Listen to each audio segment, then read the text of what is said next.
So welcome to the sixth and finale of our webinar series on financial well-being. We've had a journey. We've covered many topics and I have introduced you to the experts, but of course the experts will all be here today as your panel experts, and we would encourage you to be asking questions throughout.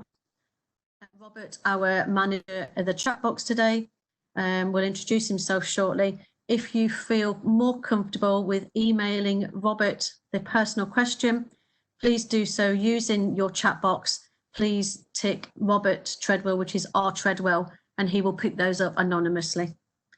So a little bit about myself. My name's Carla. I'm sure most have seen me and some have met me before. We've hugged and we look forward to that day again soon. So I'm an OD consultant for Arden and Gem, which is a commissioning support unit. And really what that means is that we are commissioned by healthcare organisations to support them in their, not only their well-being, but learning delivery and other organisation development sort of tools and resourcing. So basically what we do is we analyse and brainstorm, and we challenge you to be the best that you can be, but also we offer those support and tools and resources to organisations to help them support you the best that you can be and to support them in their performance as an organisation. I could take the next slide, Nate. Thank you. So most will have seen our wellbeing support model. This is what we put together at the beginning of COVID-19 to offer you support in a virtual delivery. Of course, before we hit COVID-19, most of these were done face-to-face. There's been some challenges, and I'm pretty sure most of you will agree that the way forward is a blended approach. Some things we will deliver virtual still, and some things we will deliver face-to-face when the timing is right. If you wish to utilise this model for your thinkings and your thoughts for your own wellbeing programmes, please do so. You also have the national support offers, which are fantastic offers. You'll also have your local wellbeing offers, which I'm sure are just as fantastic. But if there is anything that we can help you with, please do email myself or the email at the bottom of the slides, and we will do what we can to support you. Today, you'll see we are concentrating on the financial wellbeing element. So financial will and probably does link to a lot of other elements of your wellbeing, such as mental health or your career, your socialisation, etc. But today we are going to talk for you for the final time about financial well-being. Next slide, please. So I'm going to introduce you firstly to Robert, who's managing the chat box today. So Robert, are you okay? I certainly am. Hello everybody, my name's Robert Treadwell. I'm OD business partner. I am part of the OD consultancy for Arden and Gem, and as Carla said, I'll be looking after the chat box, so thank you to Rachel for putting the first question in.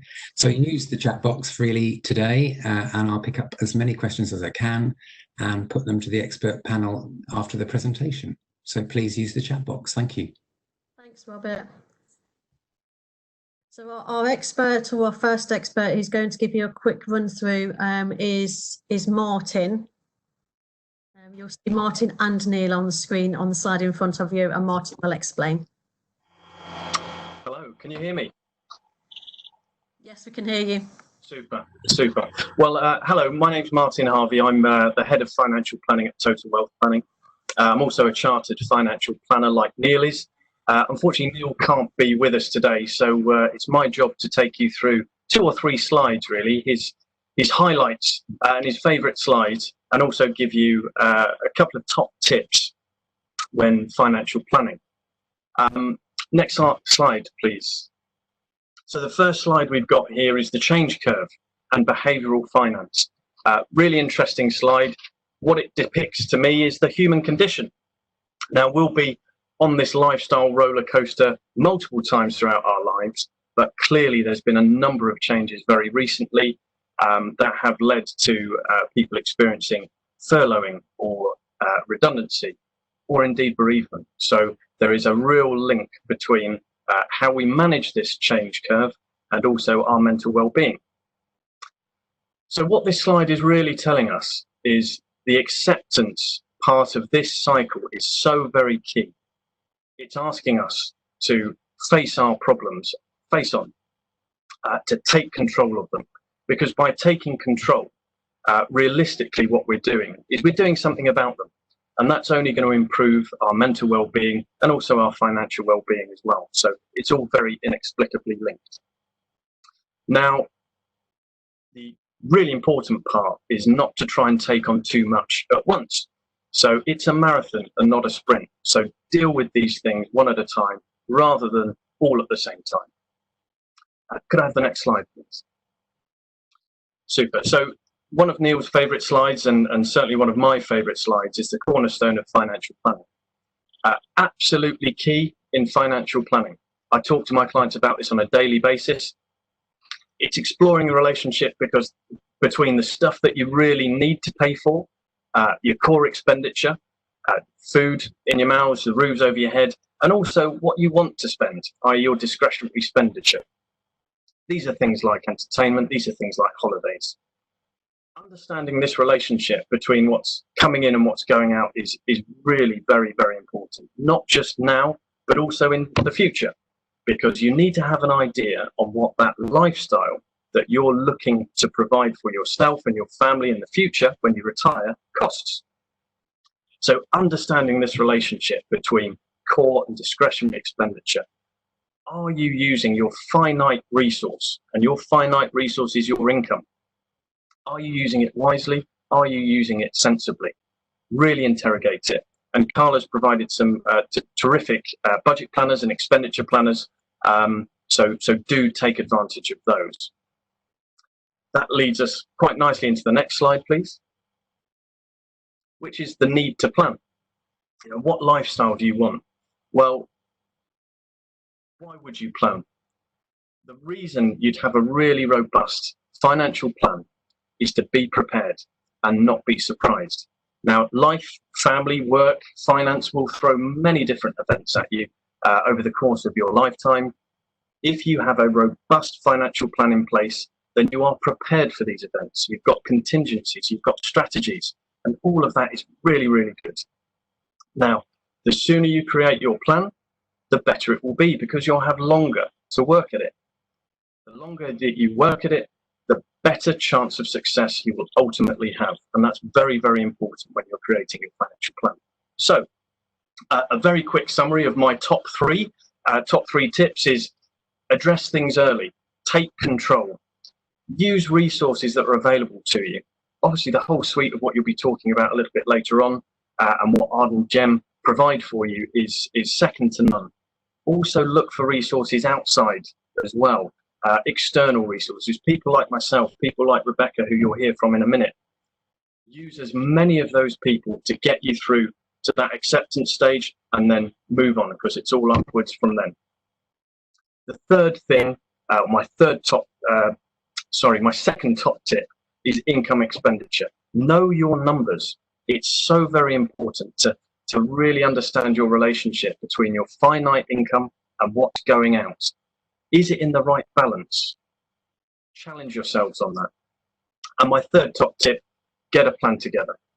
By putting a plan together, you're really going to have a much better chance of success and understanding exactly what it is you want to achieve within your life, for your family, for your work, for your finances. Okay.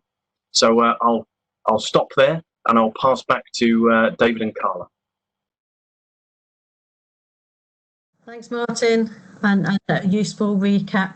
And I've just put into the chat box, everybody, the webinar that Neil originally delivered for us, which was the general overview of your financial well-being, which was your income expenditure. He also touched on your pensions, retirement, retire and return, and whether lump sums were the best thing for you. So please, any questions you've got going around in your minds, please put in the chat box and we'll direct those to Martin later. So our next expert who delivered webinar 3 was Rebecca. Hi, Rebecca. Hello, everyone. Can you hear me? Hi, yes, we can hear you. We can see you. I'll hand over to you, Rebecca, for your quick recap on your webinar. Fantastic. Thank you. So I'm Rebecca, founder of our estate planning 20th of February, I presented the Legacy and Estate Planning webinar to really raise awareness of some really important key issues facing so many people, and based on my 17 years experience of helping people as an estate planner. So the kind of things that we covered on the webinar were things like avoiding paying unnecessary tax. We see a lot of people now with second properties and have capital gains tax implications that they're completely unaware of. So what we want to do is help raise awareness and highlight those kind of issues for people that possibly do have second properties, maybe inherited, or they've purchased property to supplement retirement planning and help them avoid paying unnecessary tax. But also we focus on inheritance tax as well. Really big focus for estate planning, helping people legitimately avoid a voluntary tax and ensure that their money is passed down their generational line to the people that they want. We also looked at gifting property and money as well. Really big area. We see lots and lots of people trying to mitigate a potential problem, but unfortunately create other problems in the meantime by doing that. So it is possible to give property, and we're here to help you make sure that you pass it on in the right way and not find yourself in a situation whereby you think you're solving one problem but actually create another as well. And we also focused on wills. So what happens if you don't have one? The government has a free standard will for you. For anyone that's got a really old or out of date will as well, we focused on what happens in that situation, and mirror wills as well, which are really common and popular, and we see many mirror wills, and the implications, actually what happens if you do have a mirror will, and how you can own a property as well, and the combination of the two things together. So we focus on tenancy in common versus jointly owned property and the impact of mirror wills, with a view that we wanted to raise awareness on the risks of disinheriting family and children through unintended consequences, which we see increasingly. And we also looked at lasting powers of attorney as well. Lasting powers of attorney is really a real hot topic for us. We see a lot of people now going down the DIY route. And just to let you know that last year alone, we saw 22,000 applications rejected by the Office of the Public Guardian. So we just wanted to raise awareness on the importance of having a lasting power of attorney, and what happens if you don't, and unfortunately dealing with the Court of Protection and all the associated costs and complications of doing that. And we also had 5 great top tips as well, things that you can do, really simple things that you can take away. And Martin has touched on some of them there in terms of recording details, working out your income and expenditure, but also if you are on second properties, if you are thinking about selling or gifting any properties, and recording those details as well. And that covers the webinar. Thank you. Lovely, thank you, Rebecca. I hope that was useful, and Rebecca will be with us for the whole of the session today. So please put your questions in the chat box or direct them to Robert, and Rebecca will be on hand later to answer those questions. So our 4th webinar was for those who are I-owners and who may have received a letter for annual allowances, and this was delivered by our colleague Duncan. So Duncan, would you like to introduce yourself with a quick overview? Yeah, good afternoon everybody. Just as a sort of a quick read.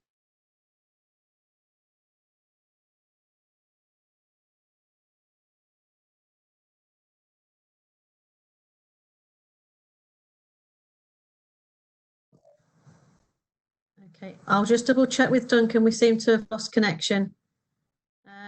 If we would. So Martin, would you like to offer anything on our 5th webinar that we did with salary sacrifice, investment and savings? Just while I check with Duncan with his connection. Certainly can.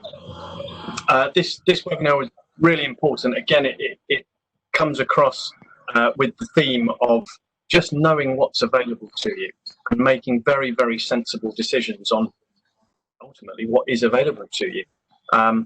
Information gathering on what your scheme provider will provide, what the NHS provides, and other external sources as well is ultimately very important, and it will allow you to make the right sorts of decisions about things like salary sacrifice, which could have wider ranging implications. So anything that you're considering that will ultimately involve that sort of transaction going on, then do get it checked out first. Make sure you do that research and make sure it's in line with ultimately what you want to do and what you're sacrificing because of it.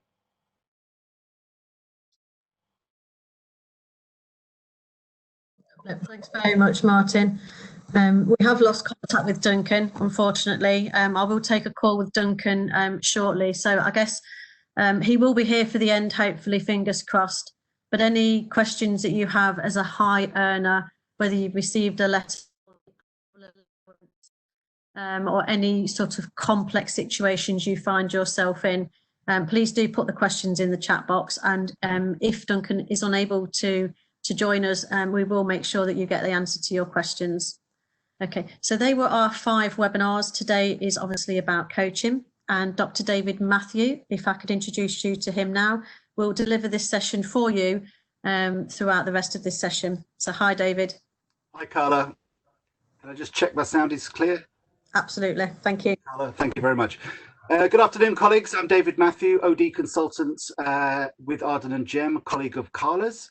And Carla's asked if I can just talk to you briefly about the subject, or on the subject of coaching as it applies to financial well-being. So that's what we'll do right now. Let's move on to the next slide. So this would be ordinarily my opening slide: coaching skills and financial awareness.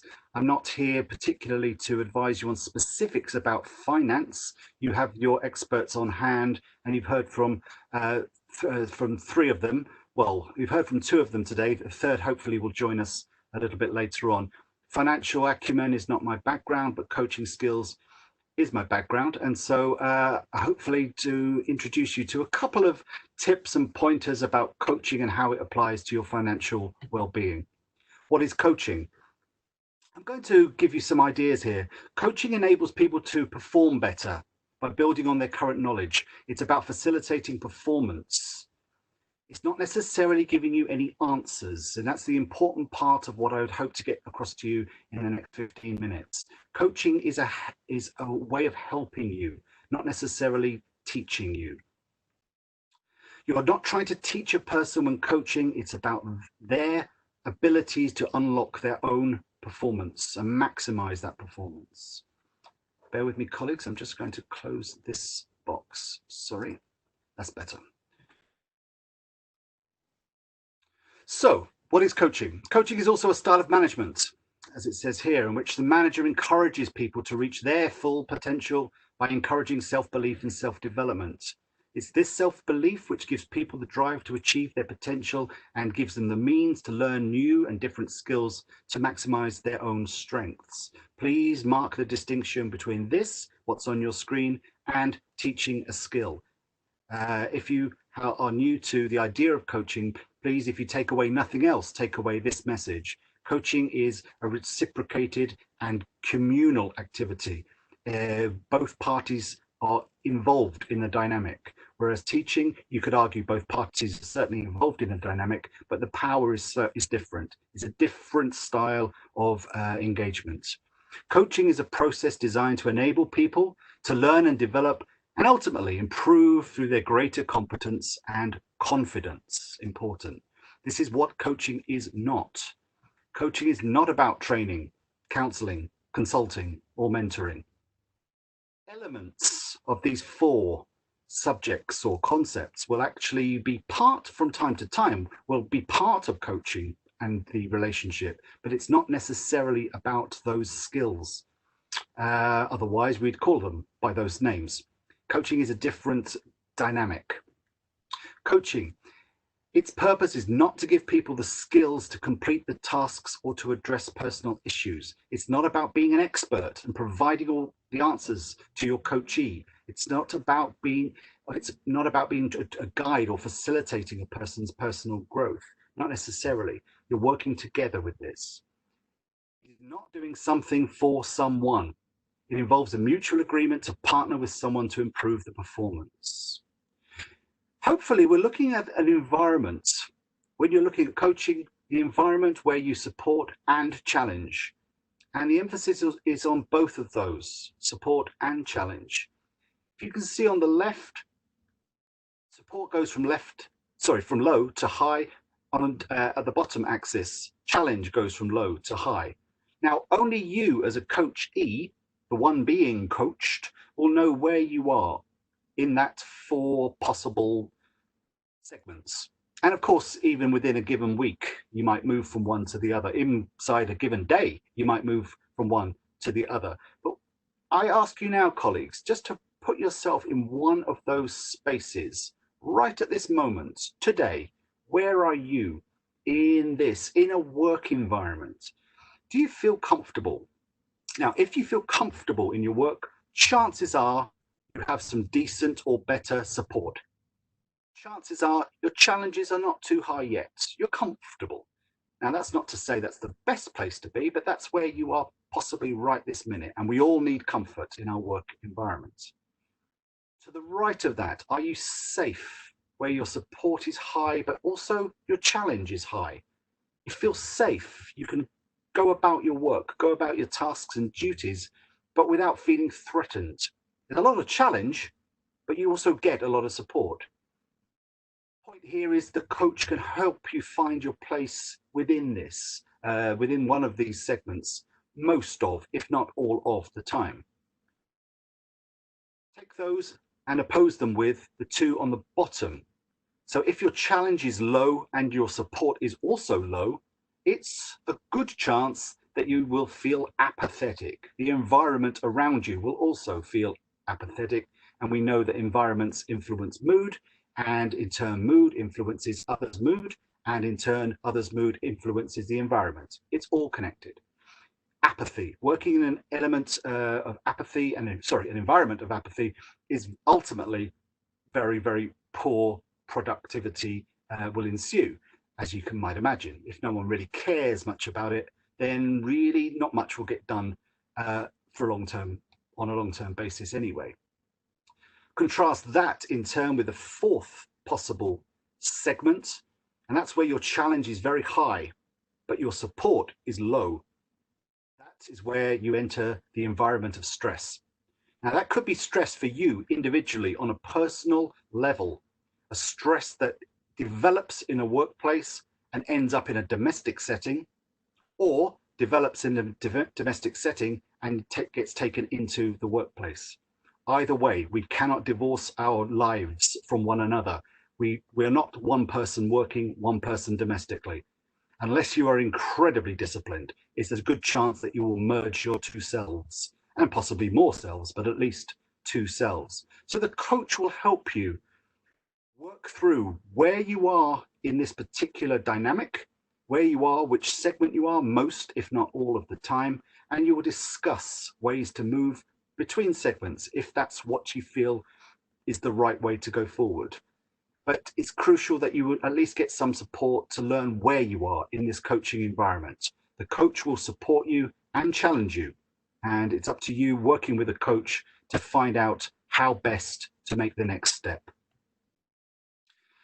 At this point, I introduce you to Grow. Now, if you Google or type into any search engine, coaching models, coaching strategies, coaching styles, you will see many, many results. I've had to choose one for the purposes of today. I've chosen Grow. There are many others, but this is a good opening gambit when you're talking about coaching. It's called Grow.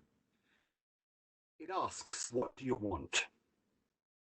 That sounds like a really obvious question, but if you're approaching a coach with a view to self-development of some description, it's a good place to start with. What do you want? What do you hope to get out of this relationship? And what do you want more long-term than the coaching relationship? What are your goals? What are your aims? What are your ambitions? Crucially, what do you want? Not as easy, I would argue, to answer as you might immediately think. What do you want? What do I want right now? Well, that's fairly simple. You can satisfy immediate needs. What do you want on a more long-term, sustained basis? That's a trickier question to answer. That's your goal. That's the G of Grow. What you actually want. What is happening now? Now, if I asked just about everyone in this audience this afternoon, what is happening now? I am willing to bet the answer would revolve in one way or another around a pandemic. Pretty much everyone's working relationship has been influenced, changed, curtailed, postponed, or in some way influenced by the COVID-19 pandemic and our response to it nationwide. However, if I say what is happening now on a more general basis, what is going on in your life? What is developing? What is not developing? These are the types of questions that a coach might ask, or indeed you might ask if you happen to be a coach yourself. What is happening now? This is your reality. This is the R of grow. What is the real influences on you, and what are the things that you are influencing? What is happening? What's developing in your life, or as I say, not developing in your life? The third question any coach might ask is, what could you do? Realistically, what could you do? And this is looking at your options. So this is the O of grow. What could you do? What are your choices? Where might you go? What are the different paths you might take? And the fourth question a coach might ask, coaching in general, but also, of course, because we're talking about financial well-being, what will you do? If you put the financial lens onto any of these, what do you want? What is happening now? What could you do? What will you do? They're coaching questions, but here we're specifically referring to financial well-being. So what will you do to help yourself financially, to improve your financial well-being?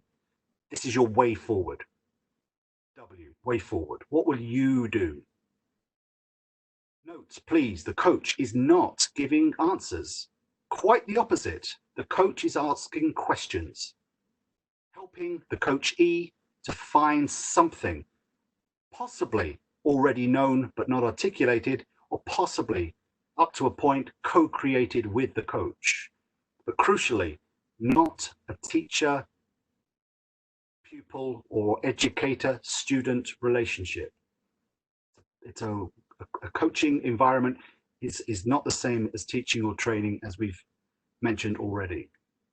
So this is your goal. So going back to the G of grow, your goal is where you agree the topic for your discussion. It's where you agree a specific objective, your reality. Invite a self-assessment. As I say, you've got to be honest here with yourself. Martin mentioned earlier on about addressing your concerns, addressing the concerns you have on a financial basis.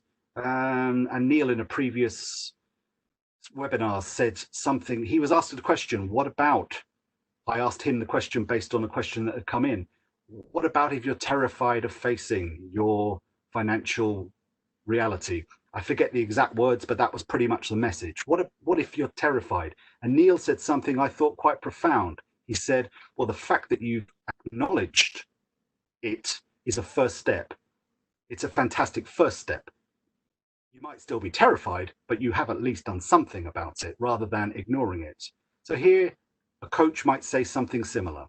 You invite the self-assessment, and the invitation here is to be very honest with yourself. Even if you're not pleased with where you are right now, even if there is room for your own financial well-being development, nevertheless, you have been asked, and therefore you will ask yourself, what is going on? So here the coach might offer some specific observations or some feedback, but crucially, the coachee is there to talk and to sort of, as I say, discover things, possibly co-create, possibly discover things that he or she hadn't yet articulated. Avoid and check assumptions. Don't assume anything, check. If you have made some sort of guesses, then you might just check they are the right ones. This is what a coach will do, or should do, a good coach. Coach might also ask, what have you already tried? Possibly, what have you tried? What did not work? Or what have you tried in the past? What worked for you in the past? These are the kinds of questions a coach might pose. Which carries on. What have you had some success with? What was happening prior to this? And so on. What changed? This is getting the background for the bigger picture. This is where the coachee will be able to find out some self-truths, quite possibly. We move on to options. If you remember, the O of grow was all about your choices, your options. So here, the invitation will be to suggest something. Make some suggestions. I stress again, we're not teaching. Offering suggestions is not the same thing. It's for the other person, the coachee, to absorb, to reject, to say maybe, to say definitely not, to discuss, in other words. Encourage creativity in the responses, to make observations, to make suggestions where needed. And the W of your GROW model, the wrap up, otherwise known as way forward, otherwise known as where to next. The W has various interpretations, and I've used two today. Wrap up, way forward, where to next. They're all connected. Next steps might be to get your commitment to action, to identify those obstacles and make your next steps specific with the coachee. And in turn, the coachee must make the next steps specific with the coach. As I say, reciprocal.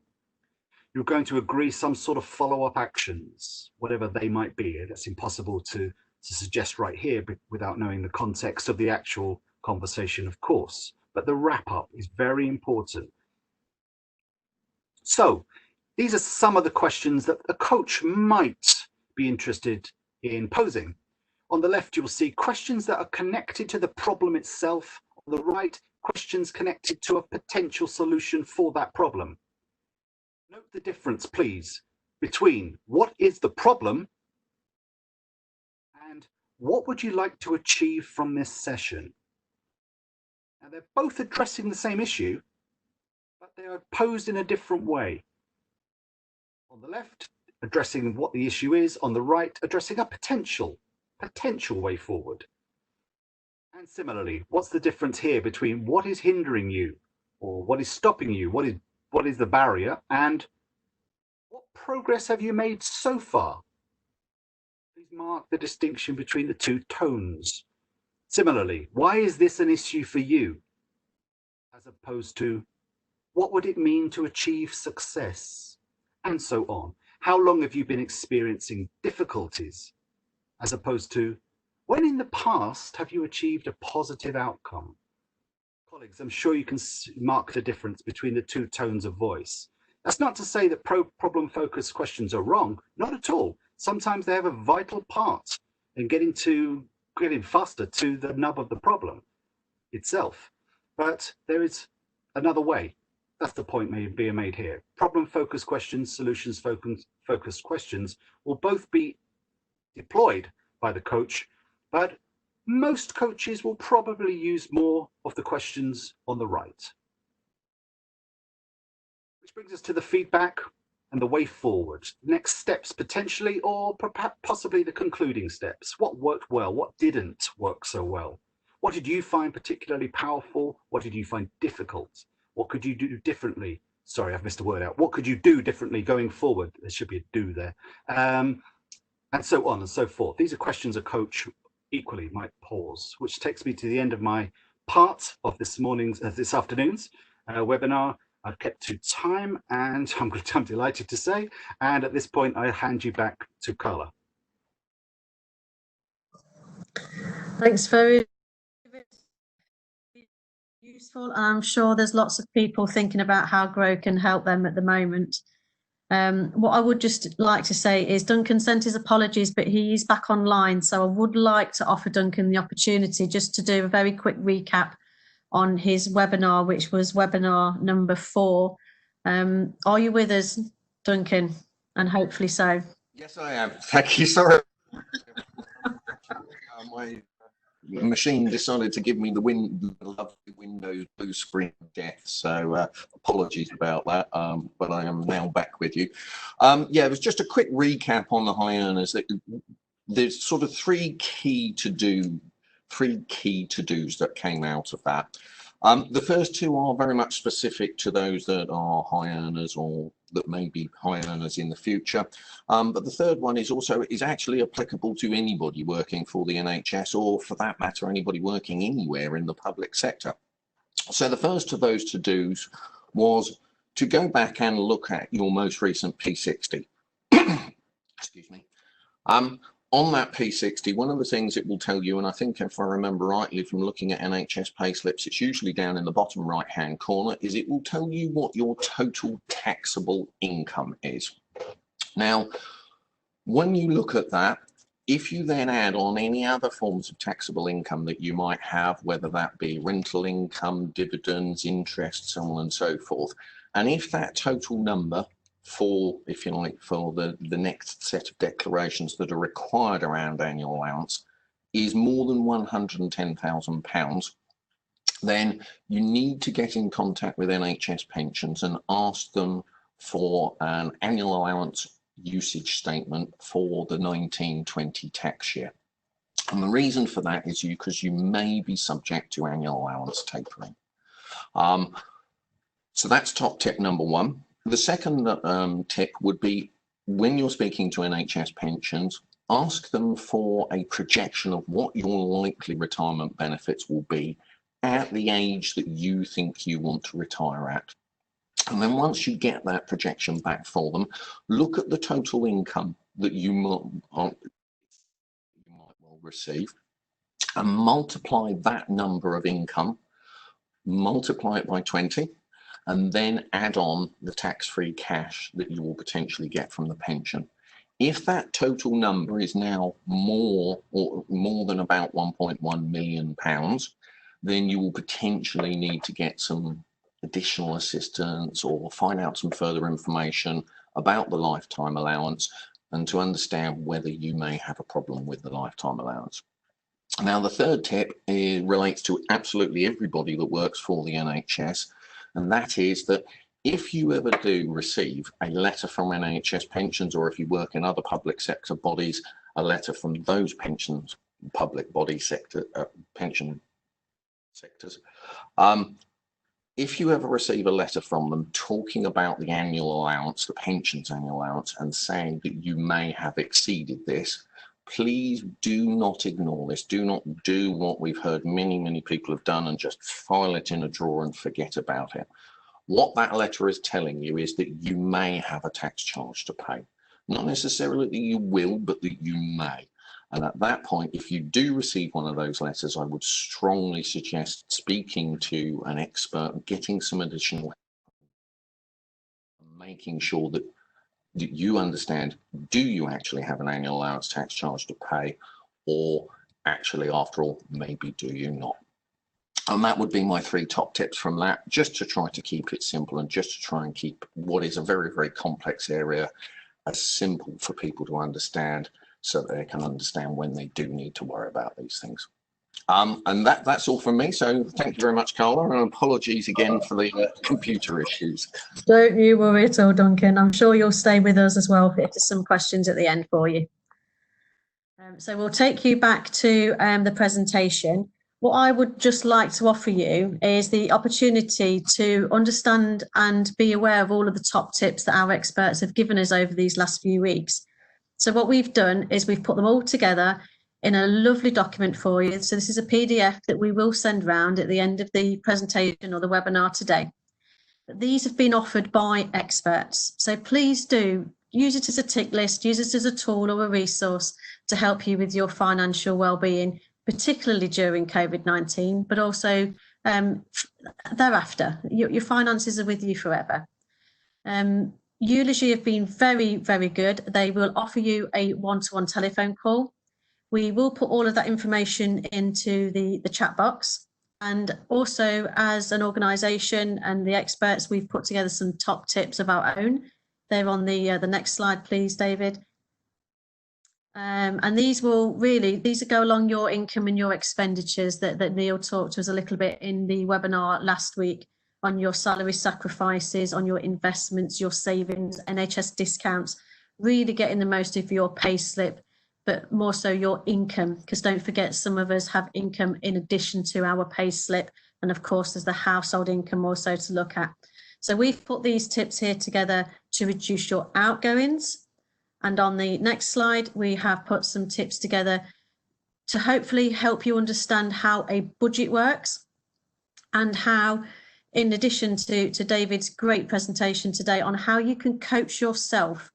Again, we will send these through to you afterwards.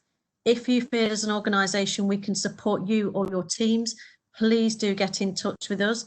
The information is there. But at this point, I'd like to hand over to Robert to take some of the questions from the chat room, please. So, are you with us? Yeah, thank you very much, Carla. And thank you, David, and the panel for your input. That's been really, really interesting and useful. I've had a few questions in, and I think the first one around coaching is, are there internal or external courses that you can recommend to gain experience in coaching? Oh, there are many different coaching courses available on the internet. Some will concentrate on the GROW model that I've introduced you to today. Some will concentrate on other models, the HOW model, the T-GROW model, the model. There are different models, and some providers will have their own preference. I personally like the GROW model. I think it's nice and clear. GROW is an easy word to remember as well, so you can sort of remember the bits of it quite quickly. And I mean, as a coach or as a coachee. But to answer your question about providers, there are any number of different providers, NHS specific and wider field providers of coaching courses. They vary in value quite a bit. I suppose I would add, as with many things, you kind of get what you pay for.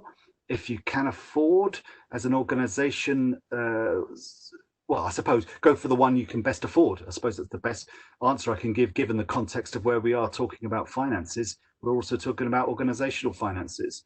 I'm quite happy to continue the conversation, but NHS itself will provide coaching qualifications through the various programs, starting with the Mary C. Cole upwards. A lot of those will have attachments to coaching models as well.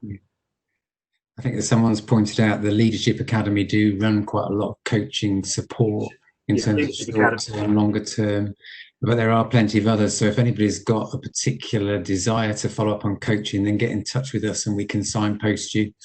We'd be pleased to hear from you. Here's a question that's just come in. My mum is working for the NHS and is due to retire in the next 3 weeks. She's always paid tax on her income. She's received a letter from the HMRC saying she owes tax. How do I investigate if this is correct? So in terms of our experts, who would like to answer this on terms of retirement and possibly linking into pensions, I think? Happy to take this one. Martin. Yeah. Thanks, Martin. Okay. Not at all.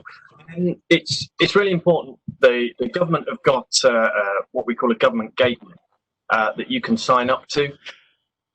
This is where you can get things like pension forecasts. You can look at what tax you've paid over different years as well. So that's a really good place to start to actually understand, have I paid the right amount of tax, or have I paid? Now, it very much depends on the letter from HMRC saying what sort of tax and why. So a good place to start would be to look at the government gateway, the understanding of what that letter actually says and what tax they're asking you to pay. And then either take advice from a professional, someone like myself or someone like an accountant, to investigate that for you, or you can challenge straight back to HMRC, call them directly and say, can you explain this to me? So government gateway, challenge HMRC, and if you need further clarification, come to an expert financial planner or accountant. Okay, thank you, Martin. This one I think might be for you, Rebecca. In terms of the COVID situation that we find ourselves in, what would you suggest in terms of estate planning and thinking ahead? Okay, so probably with this one, just making sure the basics are there. So if there is a will, or will is a great thing to have. It's a great way to record your wishes, your instructions if you're not here. So if you've not got a will, absolutely look to making a will and look to the right sources to be able to do that. And of course, do research there. Someone like myself can help, but again, accredited people in the industry could be there to advise and guide you on that. Also, if you have an old will, dig it out. We've got a free will review service here, and it's really helpful to a lot of people. So we can review the contents of your existing will in line with your current situation, so your financial situation, your estate and your family, and see whether or not that still fits with what you've got. And if it doesn't fit, of course, then we can look at what options might need to be put in place, or steps that need to be taken to address any concerns or any out-of-date features. For example, executors might have died, family fallouts are a big one as well. So getting hold of any existing documentation is always our starting point. And also, really important, a lasting power of attorney is a great thing to have in place.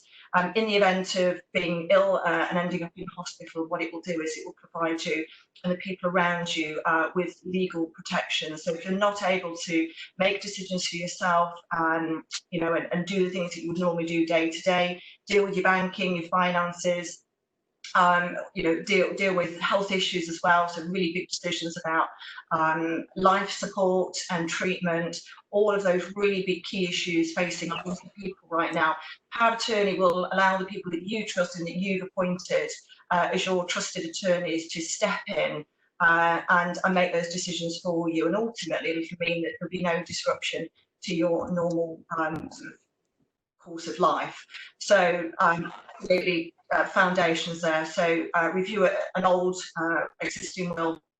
If there's no will, seek advice on arranging a will and a lasting power of attorney. Things beyond that, like trust and protection of assets for children and grandchildren for generations, are absolutely all part of that. But just having those basic foundations in there, really key.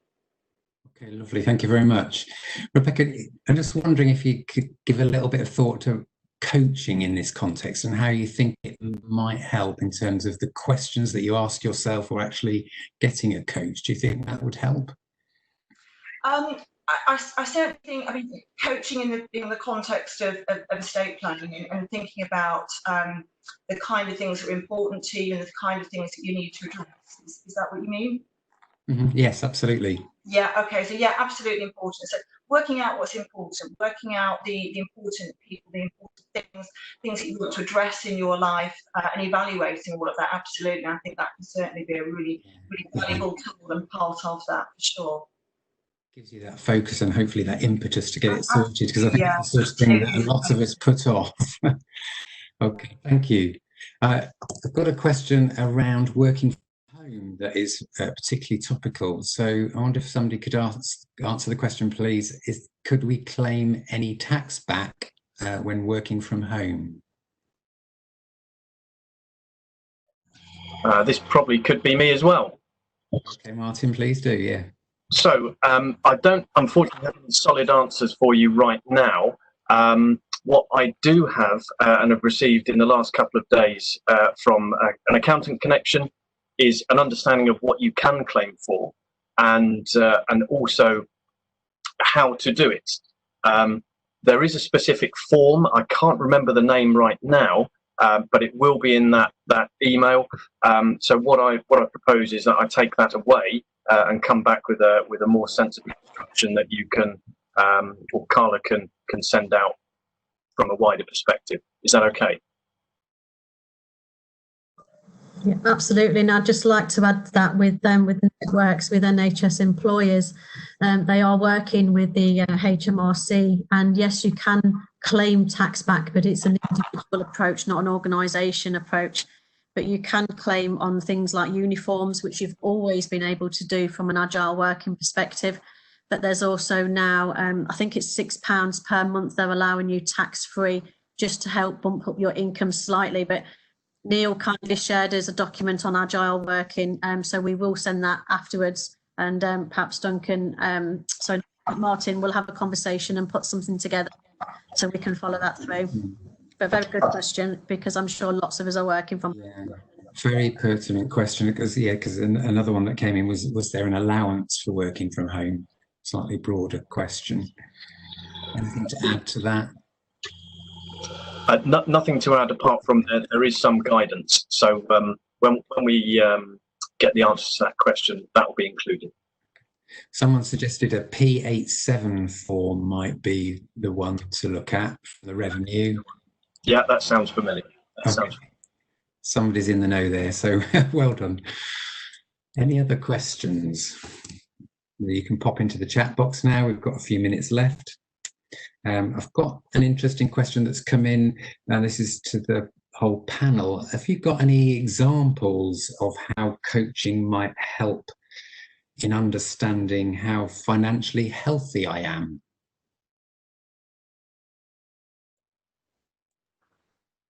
I'd have to look for examples of that specifically. But there are many available case studies about as a means to improve one's financial well-being. Whether or not I'd have to look specifically for a case study that addresses that criterion exactly about how financially. What was the phrase you used? Sorry, financially what was it? How financially healthy I am. Your financial health. I mean, that does suggest a positive, at least. Someone's talking about financial health. That's recognizing, it would seem to me, I interpret it as understand that you're doing pretty well financially. So I suppose the coaching there would be to help understand next steps, perhaps, rather than what I do to improve a situation, what I do to maintain an already healthy situation. If I've read that wrong, colleague, I apologise, but I think I'm right in saying that. In terms of a case study, I'm sure we could find one, but I would have to look. Okay, thank you, David. I think from my perspective also, it's probably about what do you feel healthy looks like? What is it you want? So I guess that grey model is the starting point. But perhaps, there's one more question that's come in. Perhaps if we take that one question. Last question, shall we? Yeah, we'll direct to top tips. Yeah, if someone has left a will, what's the first thing to do, Rebecca? Unfortunately, we see this in a lot of cases. So 30% of people that actually pass away, unfortunately, no one knows where the will is. It's an increasing issue. So really important to establish, is there a will? There's not really any database to check. So it really is a matter of really ascertaining. So going through all of the records and being absolutely sure that there absolutely is no will, or there's no records of anything. And unfortunately, if someone does, if there's no evidence of a will anywhere, it means that that person's died intestate, which means that the government's will kicks in, the intestacy rules kick in, which stipulate who gets what and when. It's quite a complex set of rules. Certainly something that I'd be happy to take offline and have a chat with somebody about. There are always options, but it's just really ascertaining the facts at this point in time. So being absolutely sure of the current situation and going from there. But the intestacy rules are pretty clear in terms of who gets what and when. So yeah, more than happy to help with that one offline if that helps. Okay, lovely. Thank you very much. I think that's all the questions that we've got time for this session. As Carla pointed out, one-to-ones are available, and I'm sure she'll just outline how to go about that. But one of the things that I'm struck with around coaching is around what questions you're holding. And this isn't the only opportunity to think about those questions. So I'll hand back to Carla to see how you might take that forward if you've still got questions and you haven't asked them. Thank you. Thanks so much, Robert. There's some really, really good questions there. So I wanted really just to sort of end the series with the support that we have offered. So you can go back and you can listen to these recordings over and over again. And as we sort of stipulated, Eulogy, which is the experts groups here, have offered one-to-one telephone calls. So please do have a conversation with them. It isn't costing you anything, but it would be your first step, I guess, into that grow model. So it's just about understanding where you are right now so that you can assess where you might want to be in the future. I guess from my perspective as the wellbeing lead here, we've focused very much on financial wellbeing, and I do hope it's been useful for you. It is part of the holistic approach to you as an individual, but also to the support from an organisation. If there is anything we can help you with, please do email us. If there is anything that you feel that you would like us to deliver in the future, again, please do email us, and we'd love your feedback on the financial focus. To give you an idea of what's coming next that we're working on, we are working on some financial workshops which will help you to take a bit more of a deeper dive into things like understanding your mortgage, understanding your savings, what are the social pressures around your financial well-being, and I guess what sort of personality do you have? What is your financial personality when it comes to spending? Is it because of peers? Is it because of keeping up with the Joneses? Or are you quite savvy and you're quite happy to have an own brand rather than a luxury brand? But I guess it's about understanding everything you are doing where you are exchanging cash, either as a virtual means with the new contactless, or whether it's handing paper and coins over as we did in the old days. So that's it from us in financial wellbeing. We would say please stay in touch. We are working on other webinars to do with mental health. We are offering staff MOTs, and that's a one-to-one conversation with an expert through a 15-minute personal conversation. And we are also working with the flu vaccines to deliver those. But we don't need to mention anything more about flu or vaccines. So just a quick recap. Please email myself or David or Robert at agem.od@nhs.net if we can support you with anything at all to do with your well-being, your coaching, for example. And please contact Rebecca, Duncan, Martin and Neil at info@eulogy.co.uk, and they'll offer you that one-to-one conversation to help you and your household with your finances. So on that note, I'd like to say goodbye. And if our experts are also happy to say their goodbye. Thank you very much, colleagues. Goodbye to you all. Stay well, stay safe, be kind to each other. Thanks today. Cheerio. Thanks, Robert. Thank you very much, Martin. And Rebecca and Duncan. Thank you. Thank you very much. And thank you, Duncan. And to everybody who's joined us for taking the time to have a wellbeing lunch, please continue to do so. And that ends the webinar series for today. Thank you.